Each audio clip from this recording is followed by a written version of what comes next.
Hello dear students, welcome back to another video. Solid state के कक्षा lecture number 8 में आप सभी का एक बार फिर से हार्दिक स्वागत है। ठीक है, तो हमने त्रुटियां स्टार्ट कर दी थी इससे पिछले वाले लेक्चर में। आज हम पढ़ेंगे आयनिक क्रिस्टलों में कौन कौन सी त्रुटियां होती हैं। ठीक है, एग्जाम के पॉइंट ऑफ व्यू से यहां से 1 नंबर का क्वेश्चन, 2 नंबर का क्वेश्चन आपको बन सकता है। ठीक है, तो ध्यान से पढ़ना। जो इसमें जो पहले नंबर की जो स्टोइकियोमेट्रिक आने वाली है उससे क्वेश्चन बार बार पूछा जाता है। हर दूसरे तीसरे साल उससे क्वेश्चन पूछा जाता है कि शॉर्ट की त्रुटि क्या है, फ्रेंकल त्रुटि क्या है, शॉर्ट की त्रुटि किस कारण से होती है, किस आयन की वजह से होती है, फ्रेंकल त्रुटि कौन से आयनों की वजह से होती है। या एक क्रिस्टल का आपको नाम दे देगा कि AgBr, मुझे बताओ AgBr में जो फ्रेंकल त्रुटि है वो किस आयन की वजह से हो रही है। तो इस तरीके के आपको क्वेश्चन एग्जाम में देखने को मिलते हैं। ठीक है, तो सबसे पहले आपको मैं फ्लो चार्ट बताऊंगा पूरी त्रुटियों का, उसके बाद अपन एक एक करके सारी त्रुटियों को पढ़ेंगे। ठीक है, तो चलिए स्टार्ट करते हैं। ठीक है, तो आयनिक क्रिस्टलों में अपूर्णता या दोष। अब इसको कितने भागों में बांटा? इसको बांटा हमने 3 भागों में। कितने भागों में बच्चों? 3 भागों में। ठीक है, सबसे पहला जो है वो है हमारा रस समीकरण मितीय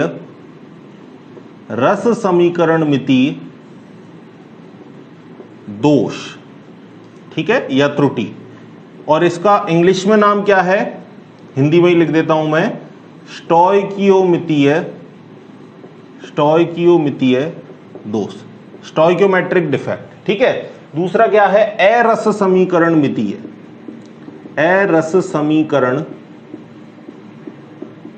मितीय, और इसको क्या बोलेंगे? नॉन स्टोइकियोमितीय दोष। ठीक है, और इसके बाद आएगा आपका अशुद्धि दोष, जिसको आप क्या बोलोगे? Impurity defect. ठीक है, तो इस तरीके से आपको 3 टाइप के दोष पढ़ने पड़ेंगे। किसमें? आयनिक क्रिस्टलों में।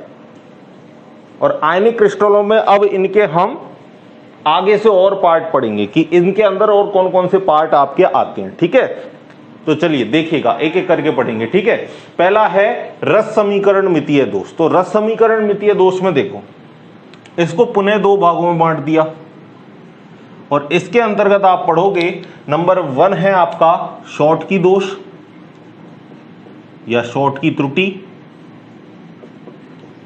और दूसरा है आपका फ्रेंकल दोष या फ्रेंकल त्रुटि। बात एक ही है। ठीक है, और अगर अरस समीकरण मितीय को बांटे तो इसको भी पुनः 2 भागों में बांट दिया गया है। पहला है इसमें धातु आधिक्य दोष, यानी धातु की अधिकता होगी, और धातु पर कैसा चार्ज होता है? पॉजिटिव। तो कहने का मतलब धनायनों की अधिकता वाला दोष, धातु आधिक्य दोष। दूसरा क्या हो जाएगा? धातु न्यून दोष। ठीक है, और अब एक एक करके सबको पढ़ते हैं कि रस समीकरण मितीय दोष क्या है, किसको बोलेंगे हम रस समीकरण मितीय, किसको बोलेंगे हम अरस समीकरण मितीय, और किसको बोलेंगे हम अशुद्धि दोष। ठीक है, तो देखो रस समीकरण मितीय दोष हम किसको बोलेंगे कि जब दोष होने के उपरांत धनायन और ऋणायन का अनुपात उनके मूलानुपाती सूत्र के बराबर आ जाए तो उसे हम कहेंगे रस समीकरण मितीय दोष। अब यहां पर आपने एक नया वर्ड सुना, मूलानुपाती सूत्र। तो देखो मूलानुपाती सूत्र क्या होता है, मैं आपको यहां बता देता हूं। मूलानुपाती सूत्र किसे कहेंगे हम?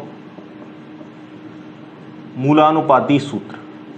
तो एक लाइन में अगर मैं बोलूं तो अणु सूत्र का सरलतम अनुपात, अणु सूत्र का सरलतम अनुपात, इसी को अपन क्या बोलते हैं? मूलानुपाती सूत्र। एक एग्जांपल से आपको बताता हूं मैं। जैसे ग्लूकोज है, तो ग्लूकोज का सूत्र क्या है? C6H12O6। ठीक है, तो इसका सरलतम अनुपात क्या आएगा? 6 से काट दो भाई, 6 एकम 6, और 12 हाइड्रोजन कितनी बार जाएंगे? 6 दूनी 12, और 6 एकम 6। तो इसका मूलानुपाती सूत्र क्या निकल के आएगा? H2O। ठीक है, हमने 6 का भाग लगा दिया, 6 कम 6, 6 दूनी 12, 6 कम 6। तो कहने का मतलब ये तो इसका क्या था, अणु सूत्र, ये तो इसका रासायनिक सूत्र था जो एक्चुअल में है इसका, और ये इसका क्या है, मूलानुपाती सूत्र। तो मूलानुपाती सूत्र क्या होता है कि अणु सूत्र का सरलतम अनुपात ही क्या कहलाता है, मूलानुपाती सूत्र। तो अब समझो, जब दोष हो जाए, जब क्रिस्टल में दोष हो जाए, तो दोष हो जाने के उपरांत भी जो धनायन और ऋणायन का अनुपात है वो उनके मूलानुपाती सूत्र के बराबर आए, तो उसे हम क्या कहेंगे, रस समीकरण मितीय दोष। अब एक चीज और समझो, एक चीज और समझो, इसी को बता रहा हूं मैं, रस समीकरण मितीय को। जैसे दो आपके पास आयन है, A+ और B-, ये धनायन है और ऋणायन है। पहले धनायन की संख्या 10 थी और ऋणायन की संख्या भी 10 थी, ठीक है ना। लेकिन दोष होने के बाद धनायन भी 9 रह गया और ऋणायन भी कैसा रह गया, 9 रह गया।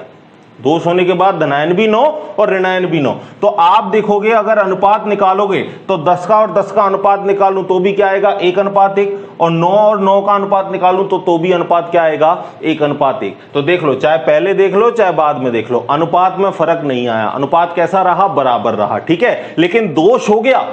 दोष कैसे हो गया कि पहले तो साहब धनायन 10 थे, ऋणायन भी 10 थे, अब धनायन भी हमारे घट के 9 रह गए और ऋणायन भी हमारे घट के कैसे रह गए, 9 रह गए। तो धनायन और ऋणायन की संख्या घट गई, इसका मतलब दोष तो हो गया, लेकिन अनुपात पहले भी कैसा था, 1:1, 10 एकम 10 और 10 एकम 10। तो यहां भी अनुपात कितना आता, 1:1, और जब 9 और 9 रह गए तो भी अनुपात कितना आएगा, 1:1। तो कहने का मतलब दोष हो जाने के उपरांत भी धनायन और ऋणायन का अनुपात कैसा रहे, सिमिलर रहे, चेंज ना हो, तो उसे अपन किसमें कंसीडर करेंगे भाई, स्टाइकियोमितीय दोष में। ठीक है, अब इसके कितने भाग हो गए, 2, शॉर्टकी और फ्रेंकल, जिसको मैं आगे बताऊंगा पूरा डिटेल से, शॉर्टकी क्या है, फ्रेंकल क्या है। रस समीकरण मितीय, इसमें क्या होगा कि दोष हो जाने के उपरांत धनायन और ऋणायनों का अनुपात मूलानुपाती सूत्र के बराबर नहीं आएगा, यानी अलग अनुपात आएगा, तो उसे हम क्या बोलेंगे, रस समीकरण मितीय दोष। जैसे इसको भी समझो, जैसे धनायन पहले थे आपके पास 10, ठीक है, और ऋणायन भी आपके पास पहले कितने थे, 10। अब क्या हुआ आपका कि जो धनायन है वो तो आपके रह गए कितने, 9 संख्या में, और ऋणायन वही 10 के 10 बने हुए हैं। तो क्या अब इनका अनुपात समान आएगा, नहीं आएगा। इसका तो अनुपात 1:1 आ जाएगा, लेकिन इसका 1:1 नहीं आएगा। ठीक है, यहां 9 नहीं कट पाएगा, 10 तो 1 आ जाएगा, 10 एकम 10, लेकिन 9 को कैसे काटोगे, तो ये बराबर का अनुपात नहीं निकल के आएगा। और दोष भी हो गया, पहले तो भाई 10-10 थे, अब कितने रह गए, 9-10 रह गए, और अनुपात भी बराबर नहीं आया। तो कहने का मतलब दोष होने के उपरांत धनायन और ऋणायन का अनुपात मूलानुपाती सूत्र के बराबर नहीं आए, या मूलानुपाती अनुपात के बराबर नहीं आए, तो उसे अपन किसे बोलेंगे, रस समीकरण मितीय दोष, या उसको और क्या बोलेंगे अपन, नॉन स्टाइकियोमितीय दोष। ठीक है, अब तीसरा समझो, अशुद्धि दोष। तो अशुद्धि दोष नाम से ही क्लियर हो रहा है कि जब एक क्रिस्टल में दूसरे क्रिस्टल की अशुद्धियां मिलाने पर जो दोष उत्पन्न होता है, इस प्रकार की त्रुटि को हम क्या कहेंगे, अशुद्धि दोष। ठीक है, एक क्रिस्टल है, उसमें दूसरे क्रिस्टल की क्या मिला दी, अशुद्धि, तो दूसरे क्रिस्टल की अशुद्धि मिलाने से जो दोष उत्पन्न होगा उसे अपन किस में रखेंगे, अशुद्धि दोष, इंप्योरिटी डिफेक्ट। ठीक है, इसको आप एक बार बना लो, फिर हम क्या है एक एक चीज को अच्छे से समझेंगे। ठीक है, चलो अब आप हेडिंग लगाओ, सबसे पहली कौन सी, स्टोइकियोमितीय दोष, या जिसको हिंदी में क्या बोलेंगे, रस समीकरण मितीय दोष। तो सबसे पहली हेडिंग लगाओ, स्टोइकियोमितीय दोष।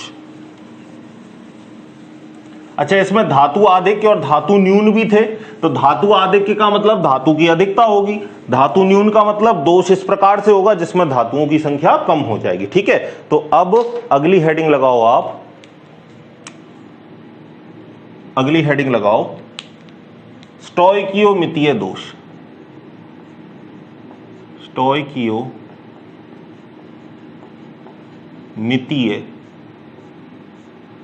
दोष। ठीक है, तो इसमें मैंने डेफिनेशन क्या बताई आपको कि धनायन और ऋणायन का अनुपात मूलानुपाती सूत्र के समान ही रहता है। तो आप लिखना चाहो तो लिख सकते हो, दोष के उपरांत धनायन व ऋणायन का अनुपात, ऋणायन का अनुपात मूलानुपाती सूत्र के समान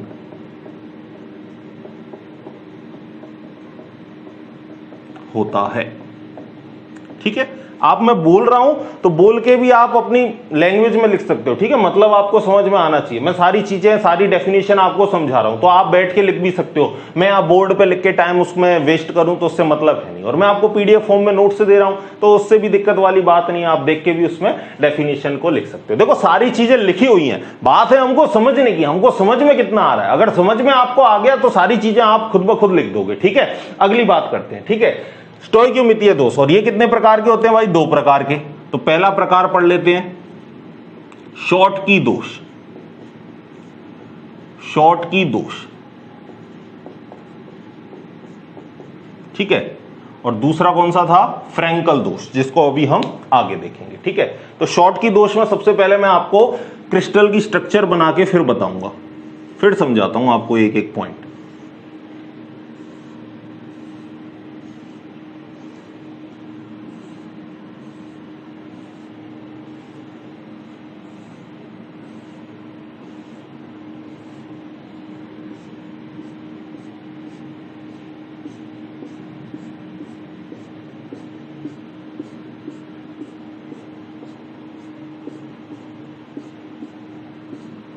ठीक है, ये हमने एक आयनिक क्रिस्टल बना लिया। अब इसके अंदर हम आयन ले लेते हैं A+ और B-। हमारा आयनिक क्रिस्टल है जो 2 आयनों से A+ और B- से बना हुआ है। ठीक है, ये A+ B-। रिपीट ना हो, एक बार देख लेना। ठीक है, A+ के बाद में कौन आएगा? B-। इसी तरह A+, B-, A+, B-, B-,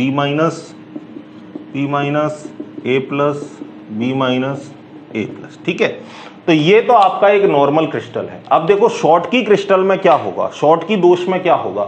जब धनायन और ऋणायन, एक धनायन और एक ऋणायन क्रिस्टल को छोड़कर क्रिस्टल से बाहर चले जाते हैं, तो इस प्रकार की कंडीशन में जो दोष उत्पन्न होता है उसे हम क्या बोलते हैं? शॉर्टकी दोष। तो मैंने क्या बोला कि जब क्रिस्टल में से, जब आयनिक क्रिस्टल में से धनायन और ऋणायन अपने स्थान को छोड़कर क्रिस्टल से बाहर चले जाते हैं, तो इस कंडीशन में जो दोष उत्पन्न होता है उसे हम क्या कहते हैं? शॉर्टकी दोष। यानी एक तो आप धनायन को बाहर कर दो, तो ये लो, एक तो हमने धनायन को गायब कर दिया और एक किसको गायब कर दिया? ऋणायन को गायब कर दिया। तो यहां पर क्या बच चुका है? यहां पर और यहां पर दोनों जगह क्या बच चुका है भाई? रिक्त स्थान या रिक्तियां बच चुकी हैं। आप इसमें क्या लिख सकते हो? रिक्तियां शेष रह चुकी हैं। तो इस कारण ये जो त्रुटि है वो कौन सा टाइप है भाई? रिक्तिका दोष। मैंने आपको इलेक्ट्रॉनिक में बताया था, एक तो रिक्तिका दोष होता है और एक अंतराकाशी दोष होता है। तो जब जगह खाली रह जाती है तो उसको क्या बोलते हैं? रिक्तिका दोष। तो आप पहला टाइप तो क्या समझे? पहला टाइप आप इसमें लिखोगे कि ये एक प्रकार का कौन सा दोष है? रिक्तिका दोष है। क्यों? क्योंकि यहां पर जगह खाली बच रही है। तो आप पहला जो इसमें पॉइंट लिखोगे वो क्या लिखोगे? यह एक रिक्तिका, यह एक रिक्तिका दोष है। ठीक है, दूसरा क्या लिखोगे कि इस क्रिस्टल में से एक धनायन व एक ऋणायन अपने नियत स्थान को छोड़कर क्रिस्टल से बाहर चला जाता है। तो यह दोष किस वजह से उत्पन्न होता है? इसमें धनायन व ऋणायन अपने निश्चित स्थान को छोड़कर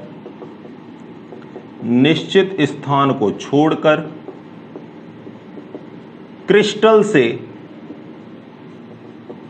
बाहर चले जाते हैं। ठीक है, अब मुझे एक बात बताओ कि जब धनायन और ऋणायन क्रिस्टल से बाहर चले गए हैं तो मुझे बताओ कि जो आपका घनत्व है वो बढ़ेगा या घटेगा? तो आप बताओगे कि सर धनायन और ऋणायन क्रिस्टल से ही बाहर चले गए तो जो घनत्व है वो कैसा हो जाएगा? कम। भाई सघनता कैसी हो जाएगी? कम। जब आयन ही क्या चलेगा आपके बाहर? एक मकान में खूब सारे आदमी भरे थे, अब उसमें से धीरे धीरे आदमी कहां जा रहे हैं? बाहर जा रहे हैं। तो मकान में एरिया बढ़ जाएगा, मतलब सघनता कम हो जाएगी। सघनता का मतलब ही क्या है? घनत्व है। ठीक है, तो इसके अंदर से जब आयन बाहर जा रहे हैं तो इसका जो घनत्व है वो कैसा हो जाएगा? कम। तो दूसरी लाइन आप क्या लिखोगे कि क्रिस्टल का घनत्व कम हो जाता है। इस प्रकार के दोष से क्या होता है? क्रिस्टल का घनत्व कम हो जाता है। ठीक है, एक चीज और, देखो एक चीज और क्या बताऊं मैं आपको कि ये जनरली उन क्रिस्टलों में पाया जाता है जिनमें समन्वय संख्या तो ज्यादा हो, जो हमने कोऑर्डिनेशन नंबर उपसय संयोजन संख्या बताई थी ना, तो जिनमें उपसय संयोजक संख्या ज्यादा होती है। दूसरी बात, धनायन और ऋणायन का आकार कैसा होता है, एक समान होता है, लगभग कैसा होता है, एक समान होता है। तो ऐसे क्रिस्टलों में जनरली कौन सा दोष पाया जाता है, शॉर्ट की दोष पाया जाता है। तो अगली लाइन आप क्या लिखोगे कि यह दोष उन प्रबल आयनिक ठोसों में पाया जाता है, उन प्रबल आयनिक ठोसों में पाया जाता है, आयनिक ठोसों में पाया जाता है जिनमें क्या हो भाई, 2 पॉइंट याद रखने हैं। पहला पॉइंट तो उच्च समन्वय संख्या हो, उच्च समन्वय संख्या हो। दूसरा पॉइंट क्या याद रखना है कि जो धनायन है, धनायन व ऋणायन का आकार लगभग कैसा हो, आकार लगभग एक समान हो। तो ये 2 बातें आपको खासकर याद रखनी है, किसमें, शॉर्ट की दोष में। तो आपसे क्वेश्चन कैसे पूछ ले कि उस दोष का नाम लिखिए जिनमें उच्च समन्वय संख्या पाई जाती हो आयनों में, दूसरी बात धनायन और ऋणायन का आकार लगभग एक समान हो। तो आप पहचान जाओगे किस दोष की बात कर रहा है, शॉर्ट की दोष की। ठीक है, एग्जाम्पल इसके और इंपॉर्टेंट है, कभी कभी पूछ लेता है कि इस एग्जाम्पल में किस प्रकार का दोष होगा। ठीक है, तो NaCl हो गया इसका एग्जाम्पल, KCl हो गया, ठीक है, CSCl हो गया, AgBr हो गया, ये इसके एग्जाम्पल हो गए। ठीक है, खासकर आप AgBr को याद रखोगे, NaCl इनको तो याद रखोगे ही, इसको भी याद रखोगे। क्यों रखोगे, आगे की क्लास में बताता हूं, आगे की क्लास नहीं, आगे के टॉपिक में। ठीक है, कहीं जा नहीं रहा हूं भाई, लिखो, है ना, लिखो इसको फटाफट लिखो। लिख लिया, मिटा दूं, स्क्रीनशॉट ले लो और फिर लिख लेना। ठीक है, चलो अगला दोष जो आता है आपका फ्रैंकल दोष। तो हम इस क्रिस्टल को बना रहने देंगे, आपको ये दोबारा बनाना पड़ेगा क्योंकि ये सुविधा सिर्फ और सिर्फ किसके लिए उपलब्ध है, हमारे लिए। ठीक है ना भाई, चलो इसको भी मिटा देते हैं, अगले क्रिस्टल की बात करेंगे हम। ये ठीक है, यहां तक। चलो भाई हेडिंग लगाओ साथ के साथ, दूसरी हेडिंग लगाओ, फ्रैंकल दोष। हेडिंग लगाओ भाई, फ्रैंकल दोष, फ्रैंकल दोष या फ्रैंकल त्रुटि। ठीक है,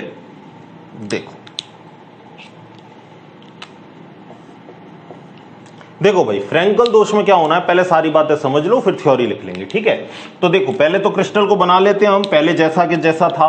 तो यहां पर क्या था, पहले A+ था और यहां पर क्या था, B- था। ठीक है, यही था ना भाई, हाँ यही था। देखो अब देखो फ्रैंकल दोष में क्या होता है, फ्रैंकल दोष में एक धनायन अपना निश्चित स्थान छोड़कर क्रिस्टल से कहां चला जाता है, बाहर नहीं जाता है। याद रखना, क्रिस्टल में कहां जाता है, अंतराकाशीय अवकाशों में चला जाता है। तो इस प्रकार के दोष को हम क्या कहेंगे, फ्रैंकल दोष। दोबारा सुनो क्या बोला मैंने, कि इस प्रकार के दोष में एक धनायन या ज्यादा भी हो सकते हैं, फिलहाल अपन किसकी बात करेंगे, सिर्फ एक धनायन अपने निश्चित स्थान को छोड़कर कहां चला जाता है, अंतराकाशीय अवकाशों में चला जाता है। इस प्रकार जो दोष उत्पन्न होता है उसे अपन क्या कहते हैं, फ्रैंकल दोष। कई जगह पर सिर्फ क्या लिख रखा है कि आयन अपना क्रिस्टल छोड़कर चला जाता है, लेकिन याद रहे आपको आयन में भी कौन जाता है, धनायन जाता है। क्यों, क्योंकि धनायन का आकार कैसा होता है, छोटा, तो आसानी से वो क्या कर सकता है, गति करके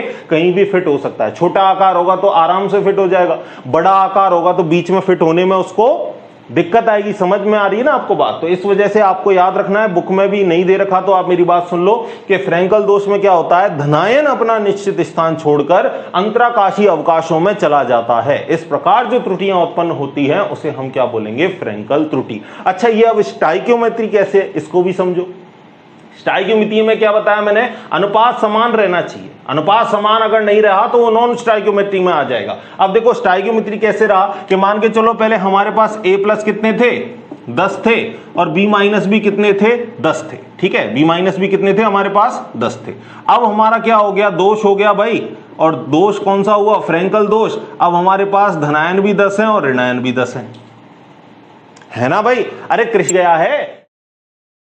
गया है अपने निश्चित जगह को छोड़कर अंतराकाशीय अवकाशों में, वहीं क्रिस्टल के अंदर ही है, क्रिस्टल से बाहर गया क्या, नहीं। तो पहले भी 10 थे तो अब भी कितने होंगे, 10 ही होंगे, संख्या तो उतनी की उतनी रही। तो कहने का मतलब दोष होने के बाद भी संख्या बराबर रही तो अनुपात भी कैसा आएगा, बराबर। यानी इनका जो अनुपात है धनायन और ऋणायनों का, वो किसके समान आ जाता है, मूलानुपाती सूत्र के समान। तो इस वजह से ये भी किसका एग्जाम्पल हो गया, स्टोइकियोमितीय दोष का। तो अब आप इसमें डेफिनेशन लिख सकते हो, क्या लिखोगे, इस प्रकार के दोष में एक धनायन अपना निश्चित स्थान छोड़कर अंतराकाशी अवकाशों में चला जाता है। इस प्रकार जो त्रुटि उत्पन्न होती है उसको हम क्या कहते हैं, फ्रैंकल त्रुटि। ठीक है।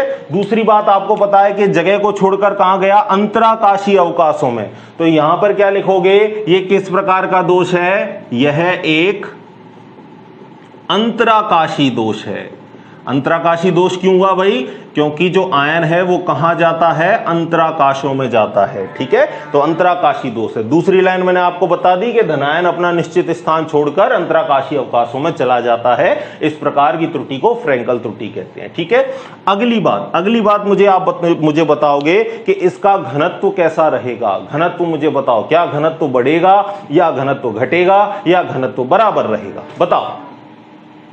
अब देखो आप कि जो आयन जा रहा है क्या वो क्रिस्टल से बाहर जा रहा है, आप बोलोगे नहीं सर, अपनी जगह को छोड़कर क्रिस्टल में ही है वो, बाहर तो कहीं नहीं गया। तो भाई जब बाहर से कोई चीज आई नहीं, अंदर से कोई चीज बाहर गई नहीं, तो क्रिस्टल का घनत्व तो कैसा रहेगा, समान, कोई परिवर्तन उसमें नहीं होगा। तो यहां क्या लिखोगे आप कि क्रिस्टल का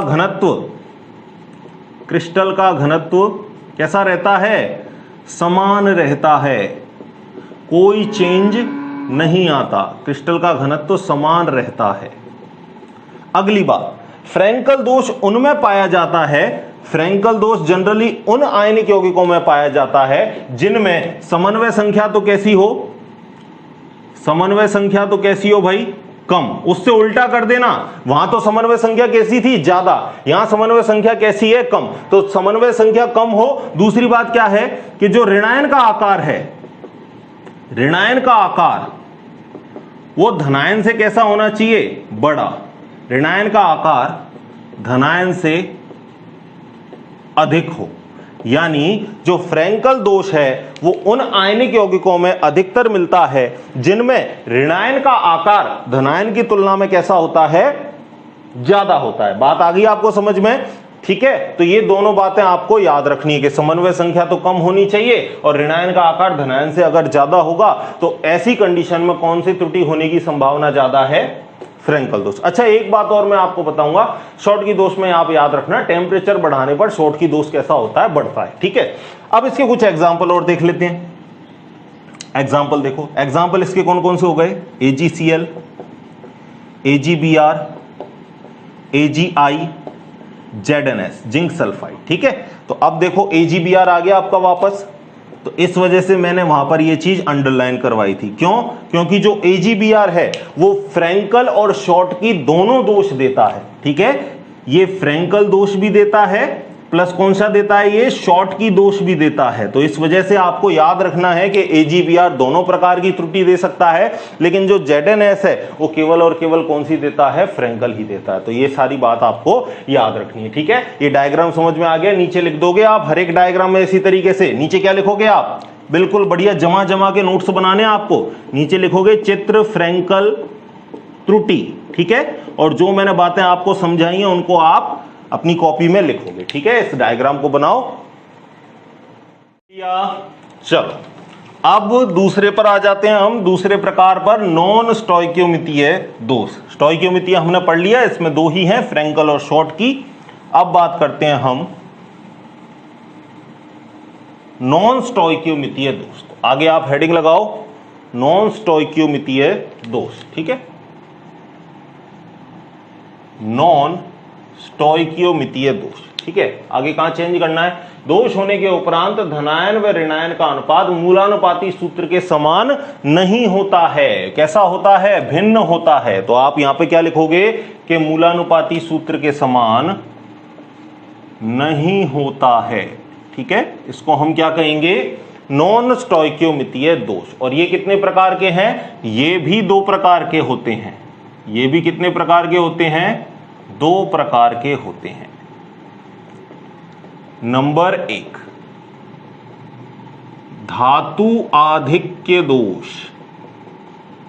धातु आधिक्य दोष, ठीक है। और दूसरा धातु न्यून दोष। धातु आधिक्य का मतलब धातु कैसे है? अधिकता में है। धातु अधिकता में हो। आपको पता है कि जो धातु होते हैं वो इलेक्ट्रॉन देने की प्रवृत्ति रखते हैं। कहने का मतलब उनके ऊपर कैसा चार्ज आता है? धनायन आता है। तो कहने का मतलब यहां पर इनडायरेक्ट वे में क्या कह रहा है वो, कि धनायन ज्यादा है आपके एज कंपेयर टू ऋणायन, ठीक है। तो इस प्रकार धनायन और ऋणायन की संख्या का अनुपात कैसा हो जाएगा? बिगड़ जाएगा। तो इस वजह से हम इसको क्या बोलते हैं? नॉन स्टोइकियोमितीय दोष। अब आप समझो, तो धातु अधिकतर कैसे हो सकता है? 2 कंडीशन से हो सकता है। धातु अधिकांश मात्रा में 2 तरीके से हो सकता है। कैसे? कि एक तो धातु को बढ़ा दो, धनायन की संख्या बढ़ने से। धनायन की संख्या बढ़ेगी तो भी धातु आधिक्य दोष होगा। और दूसरा कैसे हो सकता है? कि ऋणायन में कमी कर दो, ऋणायन की संख्या में कमी कर दो, ठीक है भाई। दोनों ही कंडीशन में क्या होगा? कि जो धातु है वो बढ़ जाएगा। सही बात है ना। क्लास में टॉप करना है तो बहुत से बच्चे, जैसे 3D8 में आपने देखा होगा, तो उसने तरीका कौन सा अपनाया था कि या तो खुद अच्छे मार्क्स से ले आओ या दूसरों के मार्क्स मत आने दो। तो दोनों ही कंडीशन में क्या होगा? अपने तो मार्क्स बढ़ेंगे, ठीक है। या तो खुद अपन अच्छे मार्क्स लेके आएंगे तो भी अपने मार्क्स बढ़ेंगे, और दूसरा अगर कम मार्क्स लेके आएगा तो भी अपने मार्क्स बढ़ेंगे। टॉप तो हम ही करेंगे, ठीक है। लेकिन ये स्ट्रेटेजी आपको नहीं अपनानी भाई, आपको अपनी मेहनत करनी है, ठीक है ना। अपनी मेहनत पर विश्वास करना है, दूसरा अपनी मेहनत पर विश्वास करे, ठीक है। अगर आपने अच्छा काम किया होगा, अच्छी मेहनत की होगी, तो ऑब्वियसली अपने आप को क्या है, आप क्लास में अव्वल लेके आओगे, क्लास में टॉप लेके आओगे, ठीक है ना। इस बात पर मुझे विवेकानंद जी की एक बात मुझे याद आती है, ठीक है। किसी ने बोला कि साहब ये लाइन है, ये लाइन घटनी भी नहीं चाहिए और ये लाइन बढ़नी भी नहीं चाहिए, और आप इसको या तो घटा सकते हो या बढ़ा सकते हो, इसको छोटा कर दो। क्या बोला? कि लाइन को आप बिना टच किए, बिना कुछ किए, इस लाइन को आप कैसा कर दो? छोटा कर दो। उन्होंने उसके सामने क्या बना दी? बड़ी लाइन बना दी। तो ये बड़ी लाइन से ये छोटी लाइन अपने आप छोटी हो गई बड़ी बनाने से। तो कहने का मतलब किसी को छोटा बनाने की जरूरत नहीं है, खुद आप अपने आप बड़े हो जाओ तो दूसरा अपने आप ही आपसे कैसा हो जाएगा? दोयम हो जाएगा, ठीक है। आपसे डाउन हो जाएगा। आप अपने आप को बढ़ाने में, अपने आप को ऊंचा करने में आप अपना सारा ध्यान लगाओ, ठीक है। चलो बात करते हैं, अपन टॉपिक पर आते हैं अपनी। तो धातु आधिक्य दोष, धातु आधिक्य दोष में मैंने क्या बताया? धातु अधिकता से कैसे हो सकता है कि या तो आप धनायन की संख्या में बढ़ोतरी कर दो या आप ऋणायन की संख्या में कमी कर दो। दोनों ही कंडीशन में धातु कैसा हो जाएगा? बढ़ जाएगा, ठीक है। तो इसमें सबसे पहले हम पहले को उठा लेते हैं, धनायन की संख्या में वृद्धि से, ठीक है। तो पहली मैं हेडिंग लगा देता हूं इसमें ए, धनायन की संख्या में वृद्धि से उत्पन्न दोष, ठीक है। धनायन की संख्या में वृद्धि से उत्पन्न दोष। अब आपको साफ साफ पता चल रहा है कि इसमें धनायन की संख्या क्या हो जाएगी? बढ़ जाएगी। तो देखो, सबसे पहले तो अपना क्रिस्टल बना लो आप, पहले जैसे बना रखा था आपने, ठीक है। ये लो, हमारा पहले क्रिस्टल बन गया। अब इसमें साफ साफ आपको बताया कि धनायन की संख्या में वृद्धि, तो धनायन को आप क्या कर दो? बढ़ा दो, ठीक है। तो हमने एक धनायन बढ़ा के अंतराकाशीय अवकाशों में एंटर करवा दिया। अब धनायन बढ़ गए, पहले आपके 10 धनायन और 10 ऋणायन था, तो अब आपके 11 तो क्या हो चुके हैं? धनायन, और 10 आपके क्या हो चुके हैं? ऋणायन, ठीक है। तो इससे क्या हो गया? धातु आधिक्य दोष हो गया भाई, धातु की क्या हो गई? अधिकता हो गई। लेकिन होता क्या है कि इस तरीके से तो क्रिस्टल कैसा हो जाएगा? अनस्टेबल हो जाएगा, अस्थायी हो जाएगा। क्यों हो जाएगा अस्थायी? क्योंकि क्रिस्टल तभी बनेगा जब विद्युतीय रूप से वो कैसा हो? उदासीन होना चाहिए। कोई भी चीज जो स्थायी है वो तभी रहेगी जब वो कैसी हो? उदासीन हो।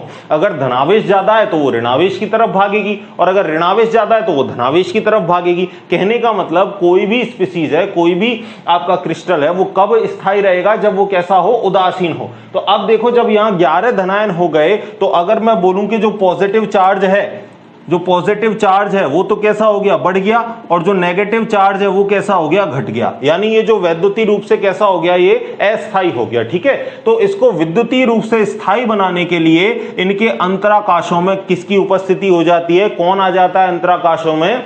एक अतिरिक्त इलेक्ट्रॉन आ जाता है। तो ये इलेक्ट्रॉन इस पॉजिटिव चार्ज को क्या कर देता है, कैंसिल आउट कर देता है, उदासीन बना देता है क्रिस्टल को। समझ गए। लेकिन ये दोष कैसा है, नॉन स्टोइकियोमितीय। कैसे है नॉन स्टोइकियोमितीय, समझो इस बात को। पहले तो इस नीचे इस लाइन को मिटा देते हैं हम। देखो कैसे है नॉन स्टोइकियोमितीय। देखो पहले तो धनायन और ऋणायन कितने थे आपके, 10-10। ये हम जनरली अप्रोक्सीमेट एक आइडिया लेके चल रहे हैं समझने के लिए, ठीक है। अब जब दोष हो गया तो आपका एक धनायन बढ़ गया।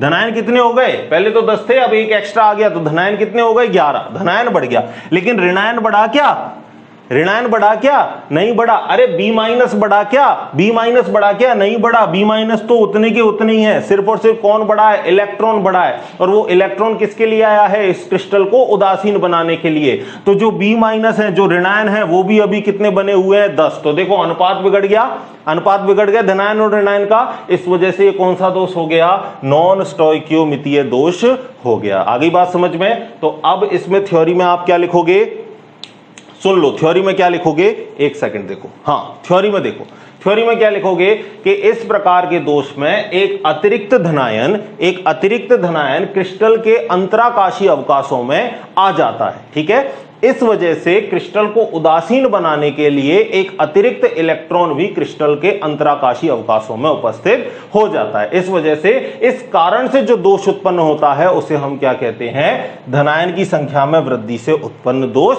या धातु आधिक्य दोष। ठीक है, समझ गए बात को, लिख लोगे थ्योरी अपनी लैंग्वेज में, दिक्कत वाली बात नहीं है। ठीक है, एक एग्जांपल मैं आपको चलो दे देता हूं। इस प्रकार का जो दोष है वो ZnO, ठीक है, ZnO को क्या बोलते हैं, जिंकाइट, जिंकाइट में पाया जाता है। ठीक है, कैसे पाया जाता है, देखो जब देखो जिंकाइट को हम गर्म करते हैं ना, तो जब ये रूम टेम्परेचर पर होता है तब तो ये कैसा होता है भाई, सफेद होता है। ठीक है, लेकिन जैसे ही आप इसको गर्म करते हो तो गर्म करने पर होता क्या है कि ये पीले रंग में परिवर्तित हो जाता है। जैसे ही आप इसको हीट करोगे तो हीट करने पर क्या होगा, Zn+2 अलग और आधा ऑक्सीजन का अणु अलग और 2 इलेक्ट्रॉन आपके अलग। तो कहने का मतलब यहां जो जिंकाइट है वो तो सफेद था और गर्म करने पर ये कैसा हो गया, पीला। इसमें से कौन रिलीज हुआ, Zn+2, जो कहीं अंतराकाशीय अवकाशों में जाके फिट होगा, और ये इलेक्ट्रॉन भी उदासीन बनाने के लिए अंतराकाशीय अवकाशों में जाके फिट होंगे। तो आप इसको एक बार लिख लीजिए, लिख लिया। चलो अब पहला हमने पढ़ लिया, अब हम दूसरा पढ़ेंगे। दूसरा क्या है भाई, ऋणायन की संख्या में कमी। तो ऋणायन की संख्या में कमी से भी क्या हो जाएगा, धातु आधिक्य दोष। ये इंपॉर्टेंट है आपकी 12वीं की एग्जाम के लिए। ठीक है, ये मैं आपको पहले ही बता दूं, ये आपके लिए इंपॉर्टेंट है। कौन सा, बी। और बी में हमने क्या पढ़ा, ऋणायन की कमी से, ऋणायन की कमी से धातु आधिक्य दोष, ऋणायन की कमी से धातु आधिक्य दोष। ठीक है, तो अब क्या कर दो, ऋणायन की कमी। तो पहले तो अपना नॉर्मल जो क्रिस्टल है उसको बना लो, ये रहा अपना नॉर्मल क्रिस्टल। अब ऋणायन में आपको क्या करना है, कमी करनी है। तो ऋणायन को एक हम कम कर देते हैं, ऋणायन को हमने क्या कर दिया, कम कर दिया। अब देख लो आप, धनायन तो आपके 10 हो गए और ऋणायन आपके 9 रह गए। तो कुल मिला के अपने आप धनायन की क्या हो गई, वृद्धि हो गई, धातु में क्या हो गई, वृद्धि हो गई। ठीक है, तो अब क्रिस्टल तो कैसा बन चुका है, उदासीन। बनाए क्या उदासीन, अरे नहीं बना। धनायन कितने हैं, 10, और ऋणायन कितने रह गए, 9।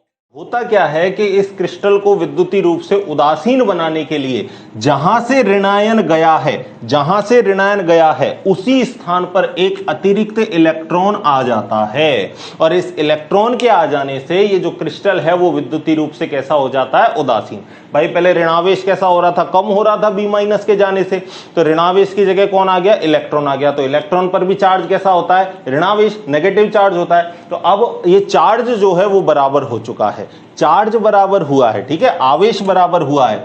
आवेश अब यहां भी कितना है, 10, और यहां भी कितना है, 10। लेकिन संख्या बराबर नहीं है। संख्या में धनायन कितने हैं, 10, और ऋणायन में 1 कम हो चुका है।